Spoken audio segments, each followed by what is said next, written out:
এক রাতে এক তরুণী তার বন্ধুদের সঙ্গে একটি পুরানো বাগানে বেড়াতে আয়। তারা জানতো না এই বাগানটি শাপিত।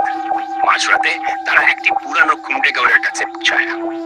কুণ্ডেগাঁওয়ের জানালা থেকে এক অদ্ভুত আলো বেরোতে দেখা যায়। ভয়ে তাদের সবার মন কাঁপছিল, কিন্তু তরুণীটি সাহস করে ভিতরে ঢোকার সিদ্ধান্ত নেয়। কুণ্ডেঘরের ভেতরে ঢুকতেই তাদের চারপাশে রহস্যময় কোলাহল শোনা যেতে থাকে। তারা দেখে কক্ষের কোণে একটি প্রাচীন আয়না দাঁড়িয়ে।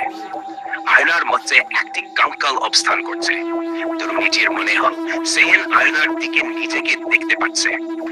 তাই আয়নার মধ্যে তার ছবি বদলে যেতে শুরু করে। তাতে দেখতে পায় তার নিজে এক ভয়ঙ্কর চেহারা ধারণ করেছে। তারপর আয়না থেকে একটি গন্ধ বের হলো, তুমি ফিরবে না। তরুণীটি দপ্তরে বাইরে চলে আসলেও তাকে অন্ধকারের মধ্যে কোনোভাবেই মুক্তি মেলেনি। ডিগরের জানালা তখনও উজ্জ্বল ছিল, কিন্তু তার জন্য শক্তি তাকে ধরে রেখেছে। এরপরের দিন পুলিশ এখন কুণ্ডেঘরে গিয়ে নিজের খোঁজ নেয়।